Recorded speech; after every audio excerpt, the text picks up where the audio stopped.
Les Actes des Apôtres, chapitre 16.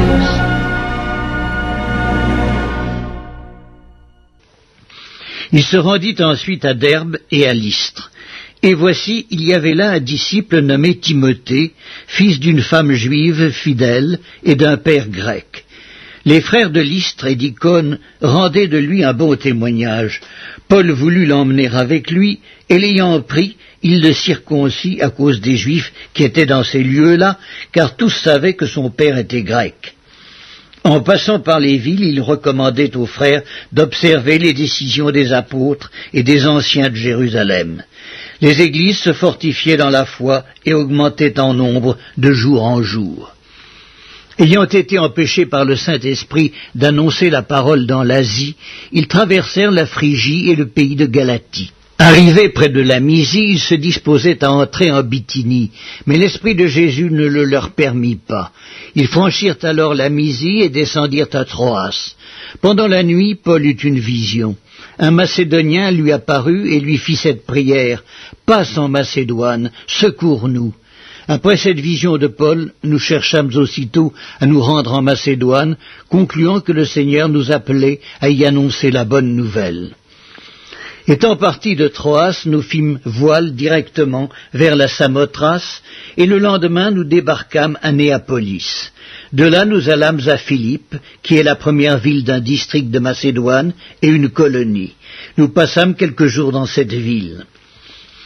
Le jour du sabbat, nous nous rendîmes hors de la porte, vers une rivière où nous pensions que se trouvait un lieu de prière. Nous nous assîmes et nous parlâmes aux femmes qui étaient réunies. L'une d'elles, nommée Lydie, marchande de pourpre, de la ville de Thyatire, était une femme craignant Dieu, et elle écoutait. Le Seigneur lui ouvrit le cœur pour qu'elle fût attentive à ce que disait Paul.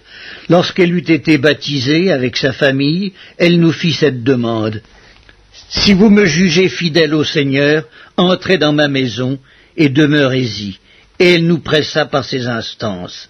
Comme nous allions au lieu de prière, une servante qui avait un esprit de python et qui, en devinant, procurait un grand profit à ses maîtres, vint au-devant de nous et se mit à nous suivre, Paul et nous. Elle criait: « Ces hommes sont les serviteurs du Dieu très haut, et ils vous annoncent la voie du salut. » Elle fit cela pendant plusieurs jours. Paul, fatigué, se retourna et dit à l'esprit: « Je t'ordonne, au nom de Jésus-Christ, de sortir d'elle. » Et il sortit à l'heure même. Les maîtres de la servante, voyant disparaître l'espoir de leur gain, se saisirent de Paul et de Silas et les traînèrent sur la place publique devant les magistrats. Ils les présentèrent au prêteur en disant: « Ces hommes troublent notre ville. Ce sont des Juifs qui annoncent des coutumes qu'il ne nous est pas permis de recevoir ni de suivre, à nous qui sommes Romains. » La foule se souleva aussi contre eux, et les prêteurs, ayant fait arracher leurs vêtements, ordonnèrent qu'on les bâtît de verges. Après qu'on les eut chargés de coups, ils les jetèrent en prison, en recommandant au geôlier de les garder sûrement. Le geôlier, ayant reçu cet ordre, les jeta dans la prison intérieure et leur mit les ceps aux pieds. Vers le milieu de la nuit, Paul et Silas priaient et chantaient les louanges de Dieu, et les prisonniers les entendaient. Tout à coup, il se fit un grand tremblement de terre, en sorte que les fondements de la prison furent ébranlés. Au même instant, toutes les portes s'ouvrirent et les liens de tous les prisonniers furent rompus.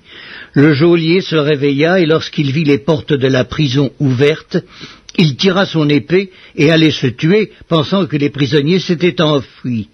Mais Paul cria d'une voix forte: « Ne te fais point de mal, nous sommes tous ici. » Alors le geôlier, ayant demandé de la lumière, entra précipitamment et se jeta tout tremblant aux pieds de Paul et de Silas. Il les fit sortir et dit: « Seigneur, que faut-il que je fasse pour être sauvé ?» Paul et Silas répondirent: « Crois au Seigneur Jésus et tu seras sauvé, toi et ta famille. » Et ils lui annoncèrent la parole du Seigneur ainsi qu'à tous ceux qui étaient dans sa maison.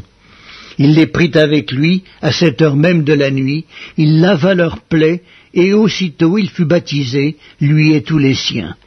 Les ayant conduits dans son logement, il leur servit à manger, et il se réjouit avec toute sa famille de ce qu'il avait cru en Dieu. Quand il fit jour, les prêteurs envoyèrent les licteurs pour dire au geôlier « Relâche ces hommes ». Et le geôlier annonça la chose à Paul. Les prêteurs ont envoyé dire qu'on vous relâcha. Maintenant donc, sortez et allez en paix. Mais Paul dit aux licteurs « Après nous avoir battus de verge publiquement et sans jugement, nous qui sommes romains, ils nous ont jetés en prison, et maintenant ils nous font sortir secrètement. Il n'en sera pas ainsi. Qu'ils viennent eux-mêmes nous mettre en liberté. » Les licteurs rapportèrent ces paroles aux prêteurs, qui furent effrayés en apprenant qu'ils étaient romains. Ils vinrent les apaiser et les mirent en liberté, en les priant de quitter la ville. Quand ils furent sortis de la prison, ils entrèrent chez Lydie, et après avoir vu et exhorté les frères, ils partirent.